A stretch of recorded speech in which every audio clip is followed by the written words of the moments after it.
வாஸ்து என்பது உண்மையா? சார், தென்மேற்கு மூலையில் பெட்ரூம் இருக்கணுன்றீங்க. ஒருத்தவங்களுடைய வீடே 10க்கு 10 தான் இருக்குது, அதிலே 4 பேர் படுத்து தூங்குறான். அவங்களுக்கு எப்படி சார் வாஸ்து வேலை செய்யணும் ஒரு கேள்வி கேட்கலாம். வீடே எல்லாமே பிளாட்பாரத்தில் இருக்காங்களே, அவங்களுக்கு எப்படி சார் வாஸ்து வேலை செய்யுது? இப்படின்னு நிறைய பேருக்கு நிறைய கேள்விகள் இன்றும் இருந்து கொண்டே இருக்கிறது. வாஸ்து என்பது உண்மையா? வாஸ்து என்பது ஒரு மனிதனை அடுத்த கட்டத்துக்கு நகர்த்தி கொண்டு செல்லக்கூடிய ஒரு அருமையான ஒரு சப்ஜெக்ட் வாஸ்து. எல்லாருமே நம்ம வாஸ்து என்னும்பொழுது வீட்டுக்குள்ளே மட்டும்தான் திங்க் பண்ணுறோம். ரூமு, பெட்ரூமு, வடமேற்கு, நார்த் வெஸ்ட்டு, தென்மேற்கு, சவுத் வெஸ்ட்டு, இது உள்ள என்ன இருக்கணும், எங்கே இருக்கக்கூடாதுன்றதை மற்றும் நாம் திங்க் செய்கிறோமே கண்டு வீட்டுக்கு வெளியே நடக்கக்கூடிய தவறுகளை நாம் மறந்து விடுகிறோம் என்பதை கவனத்தில் கொள்ள வேண்டும்.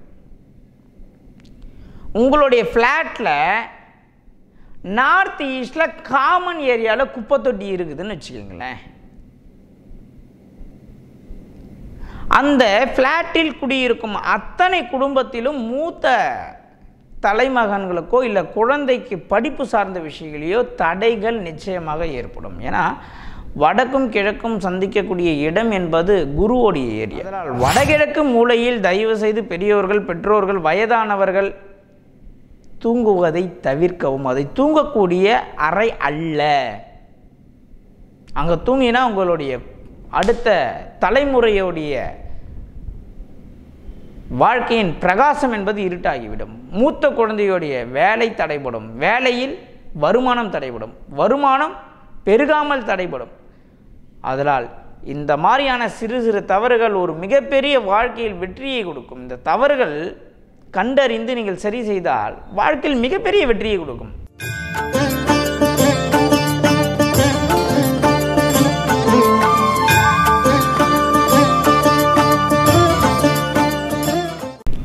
அனைவருக்கும் வணக்கம். நான் உங்கள் ஏஎல்பி ஜோதிடர் சம்பத் சுப்பிரமணி.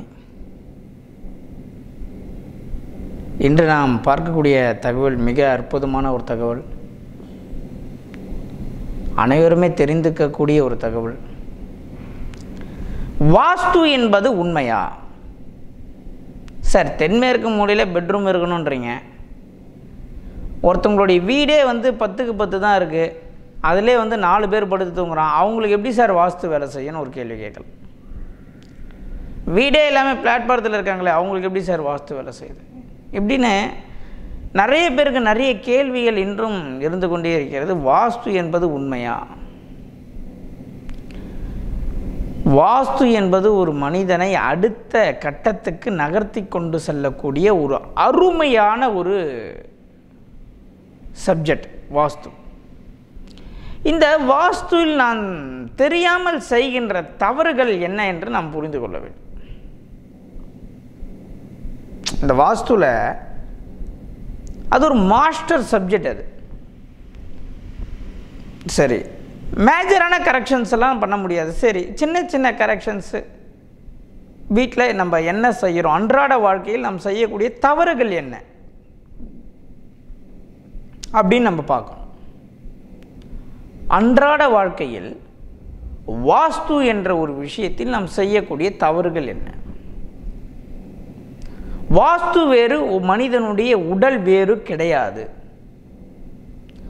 ஒரு மனிதனுடைய உடல் தான் வாஸ்து என்பதை நான் அடிக்கடிக்கு பதிவிடுகிறேன். அதை நீங்கள் நல்லா புரிஞ்சுக்கணும். வீடுகள் அன்றைய காலகட்டத்தில் எப்படி கட்டினாங்கன்னா, மருதம், நெய்தல், குறிஞ்சி, பாலை என சொல்லக்கூடிய இந்த பிரிவுகளை பற்றி எல்லாருமே படிச்சிருப்பீங்க. மலை சார்ந்த மக்கள் ஒரு மாதிரி, கடல் சார்ந்த மக்கள் ஒரு மாதிரி, நிலம் சார்ந்த ஒரு மக்கள் ஒரு மாதிரி வீடு கட்டி வாழ்ந்தாங்க. காற்று எந்த திசையில் அடிக்குமோ அதுக்கு ஆப்போசிட்டில் வீடு கட்டினான். கடலில் வாழ்ந்தவன், மலையில் வாழ்ந்தவன் நிலச்சரிவுக்கு ஏற்ற மாதிரி வீடை கட்டினான். ஸோ நம் முன்னோர்கள் முட்டாள்கள் அல்ல, பயங்கர ஜீனியஸ். இன்றைக்கி நம்ம ஸ்டேட்லைட்டு, நம்ம ராக்கெட்டை விட்டு கண்டுபிடிக்கக்கூடிய ஒரு விஷயத்தை நம் முன்னோர்கள் தியானத்து மூலியமாக உட்காந்து நவகிரகம் சுற்றுதுன்னு சொல்லிட்டு போயிட்டான். அன்றைக்கி பழைய கோயில்கள், ஆதி காலத்து கோயில்கள் எல்லாம் போனீங்கன்னா நவகிரகம் இருக்காது. 1000 வருஷத்துக்கு மேலே இருக்கிற கோயிலெலாம் போனீங்கன்னா நவகிரகம் இருக்காது. அந்த நவகிரகம் எங்கே இருக்குன்னா ரூஃபில், டாப்பில் அனந்து பார்த்திங்கன்னா மேலே இருக்கும், சீலிங்கில் இருக்கும் பழைய கோவிலில். இப்போது நாம் சொல்லக்கூடிய விஷயம் என்ன? வாஸ்துவில் அன்றாட வாழ்க்கையில் நாம் செய்யக்கூடிய தவறுகளை பற்றி பேசிக்கொண்டிருக்கிறோம். ஒரு ஃப்ளாட்டில் நீங்கள் இருக்கீங்க, அந்த ஃப்ளாட்டில் ஒரு அசோசியேட்டுன்னு ஒன்று இருக்கும். ஒரு 10 குடும்பம், 20 குடும்பம், 30 குடும்பம் இருக்குன்னா அசோசியேட்டுன்னு ஒன்று இருக்கும். நிறைய ஃப்ளாட்டுகளுக்கு போகும்பொழுது அந்த ஃப்ளாட்டில் ஒரு 10 குடும்பம் இருக்குன்னா காமனாக ஒரு குப்பை தொட்டி வச்சுருப்பாங்க. காமனாக ஒரு 10 குடும்பம் இருக்குன்னா அந்த 10 குடும்பம் சேர்ந்து ஒரு குப்பை தொட்டி கீழே வந்து கிரவுண்ட் ஃப்ளோர்லேயோ இல்லைன்னா ஸ்டேர் கேஸ் பக்கத்தில் கீழே கிரவுண்ட் ஃப்ளோரில் மெயின் கேட்டாண்டே வச்சுருப்பாங்க. அந்த ஏரியா பார்த்திங்கன்னா நார்த் ஈஸ்ட் ஏரியாவாக இருக்கும். இவங்க எல்லாருக்குமே ஒரு மனப்பான்மை என்ன அப்படின்னு கேட்டிங்கன்னா, நம்ம இருக்கிறது வாடகை வீடு தானே, இங்கே தான் ஒரு மனிதன் தோற்று விடுகிறான். வாடகை வீட்டில் இருந்தாலும் சரி, சொந்த வீட்டில் இருந்தாலும் சரி, அந்த இடம் பஞ்சபூதம் அதனுடைய வேலையை அது செய்து கொண்டே இருக்கும். வாடகை வீட்டில் இருக்கேன் சார், 10 மாதமாக நான் மூச்சே விடலை அப்படின்னு சொல்ல முடியுமா? நிலம், நீர், காற்று, நெருப்பு, ஆகாயம் என்பது வாஸ்து. வாடகை வீட்டில் இருந்தாலும் சொந்த வீட்டில் இருந்தாலும் அந்த மூச்சின் மூலியமாக இந்த மனிதன், இந்த பிராணன் மூலியமாக ஒரு கர்மாவை அனுபவிக்கிறான். அப்போது இது என்ன விஷயத்தை சொல்கிறோம் என்றால், எல்லாருமே நம்ம வாஸ்து என்னும் பொழுது வீட்டுக்குள்ளே மட்டும்தான் திங்க் பண்ணுறோம். ரூமு, பெட்ரூமு, வடமேற்கு, நார்த்து வெஸ்ட்டு, தென்மேற்கு, சவுத் வெஸ்ட்டு, இது உள்ள என்ன இருக்கணும், எங்கே இருக்கக்கூடாதுன்றதை மற்றும் நாம் திங்க் செய்கிறோமே கண்டு வீட்டுக்கு வெளியே நடக்கக்கூடிய தவறுகளை நாம் மறந்து விடுகிறோம் என்பதை கவனத்தில் கொள்ள வேண்டும். உங்களுடைய ஃப்ளாட்டில் நார்த் ஈஸ்டில் காமன் ஏரியாவில் குப்பை தொட்டி இருக்குதுன்னு வச்சுக்கோங்களேன். அந்த ஃப்ளாட்டில் குடியிருக்கும் அத்தனை குடும்பத்திலும் மூத்த தலைமகன்களுக்கோ இல்லை குழந்தைக்கு படிப்பு சார்ந்த விஷயங்களையோ தடைகள் நிச்சயமாக ஏற்படும். ஏன்னா வடக்கும் கிழக்கும் சந்திக்கக்கூடிய இடம் என்பது குருவோடைய ஏரியா. பிஜி, யூஜி படிக்கிறவங்க, மேற்கல்வி, உயர்கல்வி படிக்கிறவங்க, ப்ரொஃபஸருங்க, இவர்களுடைய வாழ்க்கைகள் அந்த குடும்பத்தில் படிப்புக்கான அடுத்த கட்ட முடிவுகள் தடங்கள் தாமதத்தில் முடியும். ஏன்னா குப்பை என்பது சனியோடைய காரதத்துவம். இதெல்லாம் நம்மளுக்கு தெரியாமல் மறைமுகமாக நடக்கக்கூடிய ஒரு சில விஷயங்கள். நம்ம என்ன நினச்சோம்னா வீட்டுக்குள்ளே மட்டும் என்ன இருக்கணும், வீட்டுக்குள்ளே என்ன இருக்கக்கூடாது, எந்த இடத்துல என்ன இருக்கணும், ஷோபா எப்படி நவுத்தி வைக்கணுன்றத மட்டும் கவனம் செலுத்துகிறோமே கண்டு அவுட்டரில் நாம் கவனிப்பதை முற்றிலும் மறந்து விடுகிறோம் என்பதுதான் உண்மை. அப்போது ஒரு குப்பை தொட்டி என்பது ஒரு ஃப்ளாட்டாக இருக்குது, 10 குடும்பம் 20 குடும்பம் வசிக்குதுன்னா அதில் காமனாக வைக்கக்கூடிய அந்த குப்பை டிஸ்போஸ் பண்ணுறக்கூடிய ஏரியா, அந்த ஏரியா எங்கே வைக்கணும் அப்படின்னா நார்த் வெஸ்ட் பகுதியில் வைப்பது சிறப்பு. இப்போ இங்கே என்ன பிரச்சனை அப்படின்னா, காமன் ஏரியாவில் இருக்கக்கூடிய குப்பை தொட்டியை ஏன் நார்த் வெஸ்ட்டில் வைக்க மாட்டாங்கன்னா, அந்த குப்பை வண்டி காலில் எடுக்க வரும்போது விசில் அடிப்பாங்க. அது நார்த் ஈஸ்ட் என்பது கேட்டுக்கு பக்கத்துலேயே இருக்கும், அவங்க எடுத்துகிட்டு போகிறதுக்கு வசதியாக இருக்குன்றதுக்காக அங்கே வைத்து பழகி விடுகிறார்கள். நார்த் ஈஸ்ட்டு வைத்து பழகி விடுகிறார்கள். அந்த நார்த் ஈஸ்ட் என்பது ஒரு மனிதனின் தலைப்பகுதி. தலை மேலே குப்பை வைக்கலாமா, முகத்தில் குப்பை கொட்டலாமா, நீங்களே சொல்லுங்கள். அப்போது குப்பை என்பது நார்த் வெஸ்ட் பகுதியில் வைத்து பழக வேண்டும்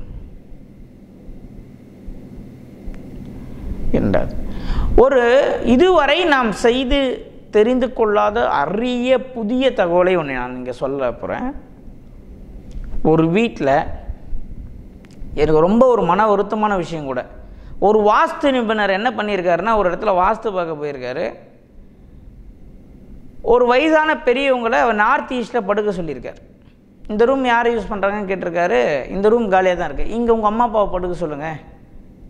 சவுத் வெஸ்ட்டில் பசங்களை படுக்க சொல்லியிருக்காரு. நல்லா தெரிஞ்சுக்கிங்க, வயதான மூத்தவர்கள் நார்த் ஈஸ்டில் படுத்தால் அந்த பெற்றோர்களுடைய மூத்த குழந்தையின் லைஃபு ஸ்பாயில். எழுதி வச்சுக்கணும், நீங்கள் நோட் பண்ணி வச்சுக்கணும். இப்போ சென்னையில் ஒரு தம்பதி குடியிருக்கீங்க, உங்கள் அம்மா அப்பா ஊரில் இருக்காங்க. ஊரில் அவங்க நார்த் ஈஸ்டில் படுத்து தூங்கினா கூட சென்னையில் இருக்க பையனுக்கு வேலையில் க்ரோத் இருக்காதுங்க. இதெல்லாம் நீங்கள் செக் பண்ணி பார்த்தோம், நீங்கள் அப்ளை பண்ணி பார்த்தா மிராக்கல் ஆகிடுவீங்க. ஐயோ சார் இது அப்படியே சூட் ஆகுது சார், எப்படி கண்டுபிடிச்சிங்கன்னு. இது எல்லாமே தொடர்ந்து வாஸ்துவில் சொல்லி கொண்டு வரக்கூடிய ஒரு முக்கியமான தகவல். இங்கே நிறைய பேர் பார்த்தீங்கன்னா இந்த பாட்டி, தாத்தா, ஆயா, தாத்தா, அம்மம்மா, தாத்தான்னு சொல்லக்கூடிய ஒவ்வொரு விஷயமும் ஒவ்வொரு குடும்பத்திலையும் ஒவ்வொரு மாதிரி கூப்பிடுவாங்க. உங்களுடைய பேர குழந்தைகளை நீங்கள் பார்க்க போகிறீங்க, இல்லை உங்களுடைய பேர குழந்தைகள் உங்கள் கூட இருக்குன்னா வயதான முதியோர்கள் அனைவருமே தயவு செய்து புரிந்து கொள்ளுங்கள். உங்களுடைய பேரனுடைய வாழ்க்கை, பேத்திகளுடைய வாழ்க்கை மிகப்பெரிய அளவில் சக்ஸஸ் அடைய வேண்டும் என்றால் நீங்கள் நார்த் ஈஸ்ட் பகுதியில் தயவு செய்து உறங்கக்கூடாது. இந்த வீடியோ பார்த்துட்டு இருக்கவங்க என்ன பண்ணணும்னா, உங்கள் வீட்டில் உங்கள் அம்மா அப்பாவோ, உங்கள் ஆயா தாத்தாவோ, பாட்டியோ வடகிழக்கு மூலையில் தூங்குறாங்களான்னு செக் பண்ணி பாருங்கள். அப்படி தூங்கினா உங்களுடைய லைஃப் நிச்சயமாக க்ரோத் ஆகும். அதை நான் ஷுவராக சொல்கிறேன். வீடியோவில் ஒரு பொது தளத்தில் 10 பேர் பார்க்கக்கூடிய, 100 பேர் 1000 கணக்கில் பார்க்கக்கூடிய ஒரு இடத்தில் நம்ம ஒரு கருத்தை பதிவு செய்கிறோம் என்றால் அதை எந்த அளவுக்கு நம்ம லைவில் போய் பார்த்துருப்போம். இதெல்லாம் அன்றாட நடக்கக்கூடிய நிகழ்வு. ஆனால் இதுதான் தவறு என்பதை நம்மளுக்கு தெரிவதில்லை. ஏன்னா முதியோர்கள் அனைவருமே சனியோடைய காரதத்துவம். அவர்களுக்கு ஒத்துமை. நீங்கள் நார்த் ஈஸ்ட் வடகிழக்கு என்பது வளர்ச்சியை கொடுக்கக்கூடிய இடம். அங்கிருந்துமே நீங்கள் சனி பகவானை திணிக்கும் பொழுது அந்த வீட்டிலே வளரக்கூடிய மூத்த குழந்தையின் லைஃப் ஸ்பால் ஆகிடும். சார் எங்களுக்கு வேறு வழியே இல்லை சார், நார்த் ஈஸ்டில் தான் தூங்கி ஆகணும்னா அப்போது ஒரு விஷயத்தை நீங்கள் பெற்றுவிட்டால் ஒரு விஷயத்தை இழக்க தயாராக இருங்கள். நிச்சயமாக நார்த் ஈஸ்டில் வயதான பெரியவர்கள், மூத்தவர்கள், முதியோர்கள், பெற்றோர்கள் உறங்கினால் அந்த வீட்டில் வளரக்கூடிய மூத்த குழந்தையோ யூஎஸில், லண்டனில் எங்கே இருந்தாலும் அந்த குழந்தையோடைய லைஃப்பில் ஒர்க்கில் பெரிய லெவலில் ஹிட்டு கிடையாது. 2 விஷயம் சொல்லியிருக்கேன். ஒன்று, ஒரு ஃப்ளாட்டில் குடியிருக்கீங்கன்னா இந்த ஃப்ளாட்டில் நிறைய பேர் கவனிக்க மாட்டாங்க. ஏன்னா நம்ம குப்பை எடுத்துமே போட்டால் போதும்னு நினைப்பாங்களாண்டி. ஓவரால் ஃப்ளாட்டில் இருக்கும்போது நம்ம இன்னர் வாஸ்து மட்டும் பார்த்துப்பாங்களா, அவுட்டரில் இருக்கக்கூடிய காம்பவுண்டில் இருக்கக்கூடிய குறைகளை யாரும் பார்ப்பதில்லை. நுணுக்கமாக பார்க்க வேண்டும். அப்போது ஒரு ஃப்ளாட்டில் நீங்கள் குடியிருக்கீங்கன்னா உங்களுடைய ஃப்ளாட்டில் ஓவரால் மொத்தத்தில் நார்த் ஈஸ்டில் காமன் குப்பை தொட்டி வரக்கூடாது. 1. 2வது, மூத்தவர்கள், முதியோர்கள், பேரன் பேத்திகளுடைய நலன் விரும்பியாக இருப்பவர்கள், பசங்களுடைய நலன் விரும்பியாக இருக்கும் பெற்றோர்கள் யாராக இருந்தாலும் உங்கள் வீட்டில் நீங்கள் வடகிழக்கு மூலையில் தூங்கினால், நார்த் ஈஸ்டில் தூங்கினால் உங்களுடைய மூத்த குழந்தையின் வேலையில் கிடைக்கக்கூடிய ப்ரொமோஷன், ஹைக்கு, டிரான்ஸ்ஃபர் எல்லாமே தடைப்படும். தடங்கள் தாமதத்திலே முடியும். நீங்கள் எத்தனை பேர் வேணாலும் செக் பண்ணிக்கங்க. ஒருத்தர் இல்லை, நீங்கள் எத்தனை பேர் வேணாலும் செக் பண்ணிக்கலாம். நல்ல திறமை இருக்கும், நல்ல பயங்கரமான ஒரு அபரீத சக்தி இருக்கும். அவங்க அம்மா அப்பா போய் நான் வடகிழக்கில் தூங்கிட்டு இருப்பாங்க. அவங்க ஆயா தாத்தா போய், அவங்க பாட்டி ஆயா போய் வடகிழக்கில் தூங்குவாங்க. அந்த பையனுடைய லைஃப் டோட்டலாக முடங்கிடும். இதெல்லாம் உண்மையா அப்படின்னா நீங்கள் செக் பண்ணிக்கோங்க. உங்கள் நண்பர்கள், உங்கள் உறவினர்கள், உங்கள் வீட்டில் செக் பண்ணி பாருங்கள். கொஞ்சம் ஒரு இம்மி அளவு கூட மாறாது, ஒரு நுனி அளவு மாறாது. அதனால் வடகிழக்கு மூலையில் தயவு செய்து பெரியோர்கள், பெற்றோர்கள், வயதானவர்கள் தூங்குவதை தவிர்க்கவும். அதை தூங்கக்கூடிய அறை அல்ல. அங்கே தூங்கினா உங்களுடைய அடுத்த தலைமுறையோடைய வாழ்க்கையின் பிரகாசம் என்பது இருட்டாகிவிடும். மூத்த குழந்தையோடைய வேலை தடைபடும், வேலையில் வருமானம் தடைபடும், வருமானம் பெருகாமல் தடைபடும். அதனால் இந்த மாதிரியான சிறு சிறு தவறுகள் ஒரு மிகப்பெரிய வாழ்க்கையில் வெற்றியை கொடுக்கும். இந்த தவறுகள் கண்டறிந்து நீங்கள் சரி செய்தால் வாழ்க்கையில் மிகப்பெரிய வெற்றியை கொடுக்கும். அனைவருமே இதை நீங்கள் சற்று கவனத்தில் கொண்டு கொஞ்சம் கான்சன்ட்ரேஷன் பண்ணி சொல்கிற விஷயத்த உள்வாங்குங்க. அதை கொஞ்சம் யோசித்து பாருங்கள், கொஞ்சம் அப்ளை பண்ணி பாருங்கள். உங்கள் சொந்தம் பந்தம் எல்லாத்துலையும் அப்ளை பண்ணி பாருங்கள், உங்கள் வீட்டில் அப்ளை பண்ணி பாருங்கள். இதோடைய ரிசல்ட் ஹிமாலய வெற்றியாக இருக்கும். நடந்த ஒரு உண்மையை சொல்கிறேன். ஒரு வீட்டுக்கு வாஸ்து பார்க்க போகிறேன் திருப்பத்தூரில், நம்ம வாணியம்பாடி பக்கத்தில் திருப்பத்தூர். அந்த வீட்டில் இருக்கக்கூடிய நபர் வெளிநாட்டில் இருக்கிறார். அந்த வீடு ஊர் கிராமம். அந்த வீட்டில் வந்து வீடெலாம் பூட்டியிருக்கோம், திண்ணைன்னு இருக்கும், திண்ணைன்னு சொல்லுவாங்க. அந்த திண்ணையில் வந்து ஒரு வயசான பாட்டி படுத்துட்டு இருக்காங்க நார்த் ஈஸ்ட்டில். அந்த நபர்கிட்ட நான் ஃபோன் அடித்து பேசும்பொழுது, உங்களுடைய யூஎஸ்ஸில் நீங்கள் இருக்கிறீர்கள், அங்கே உங்களுக்கு வேலையில் ப்ரொமோஷன் தடைபட காரணம் என்ன தெரியுமான்னு கேட்டேன். தெரியலையே சார், இங்கே உங்களுடைய பூர்வீகத்தில் உங்களுடைய வீட்டில் நார்த் ஈஸ்ட் திண்ணையில் ஒரு வயசான பாட்டி படுத்து தூங்குறாங்க சார், என்ன பண்ணுறது? அந்த பாட்டியை வந்து பக்கத்து திண்ணையில் மாற்றி படுக்க சொல்லுங்கன்னு சொல்லி, அதுக்கப்புறம் அவங்க வீடு கட்ட ஆரம்பிக்கும் போது அந்த வீடை இமிடியட்டாக டிமாலிஷ் பண்ணணும்னு சொல்லி, அந்த வீடை இடித்த டேட்டிலிருந்து ஒரு வாரத்தில் அவருக்கு உடல் நிலை சரியில்லை. எப்பவுமே வாஸ்து சரி செய்தால் சற்று உடல் பாதிக்கும், அதுக்கப்புறம் நார்மல் ஆகிடுவாங்க. பிறகு ஒர்க் ரிலேட்டடான விஷயங்கள் அவருக்கு மிகப்பெரிய ஒரு சேஞ்சஸ், மிகப்பெரிய லைஃப்பில் ஒரு ஹிட்.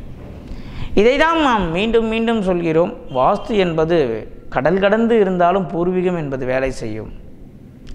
உங்கள் அம்மா அப்பா ஊரில் நார்த் ஈஸ்ட்டில் தூங்கினா சென்னையில் பையன் கடுமையாக உழைச்சி ப்ரொமோஷன் இல்லாமல் ஹைக் இல்லாமல் கஷ்டப்படுவோம். அதனால் வாஸ்துவை நீங்கள் ஃபாலோ பண்ணிங்கன்னா வாஸ்து உங்களை ஃபாலோ பண்ணும். அனைவரும் இதை சற்று கவனத்தில் கொண்டு வாழ்க்கையில் அடுத்து கற்ற வெற்றியை நோக்கி பயணிக்க இந்த ஒரு அருமையான தகவலை சொல்லியிருக்கிறேன். மீண்டும் இது போன்ற ஒரு நல்ல தகவலில் சந்திப்போம். நன்றி, வணக்கம்.